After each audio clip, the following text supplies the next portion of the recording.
کہ ہم دما یا استما کے اوپر اپنی ویڈیوز ریکارڈ کروا رہے ہیں آج کل، تو اس کے بعد ایک سوال ذہنوں میں پیدا ہوتا ہے کہ یہ جو آج کل انفلوئنزا ویکسین یا فلو ویکسین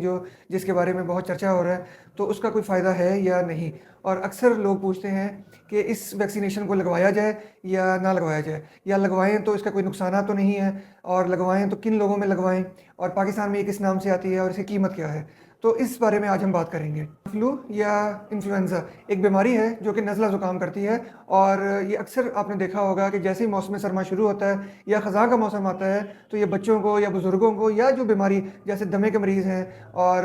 گردوں کے مریض ہیں، ان میں یہ زیادہ ہٹ کرتی ہے، اور وہ نزلہ سے بہت تنگ ہوتے ہیں۔ اور اکثر مریض آتے ہیں کہ جو کہتے ہیں کہ جی آنکھوں سے اور ناک سے پانی آ رہا ہے، کان بند ہو گئے ہیں، گلے میں کیرا گر رہا ہے، تو اس کے اگینسٹ وہ ویکسینیشن استعمال ہوتی ہے۔ اور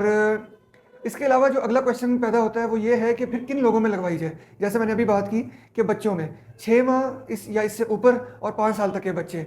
یا پھر جو بزرگ حضرات ہیں 60 سال یا اس سے اوپر کے لوگ، یا پھر جو حاملہ خواتین ہیں، جو پریگننٹ وومن ہیں، ان میں۔ اور چوتھا گروپ آتا ہے اس میں جو کہ پرانی بیماریوں سے نبرد ازما ہیں لوگ، جیسے دمہ،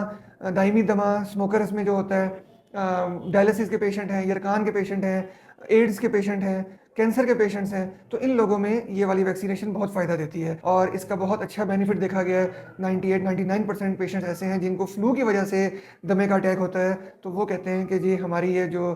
فلو والی جو تھیں، جو الرجک ریئیکشن تھے، جو یہ ہمارے نزلہ زکام تھا جو ہمیں تنگ کر رہا تھا، اس سے ہمیں کافی حد تک ریلیف ملا ہے۔ تو اپنے پھیپھڑوں کی صحت کا خیال کریں۔ شکریہ، اللہ حافظ۔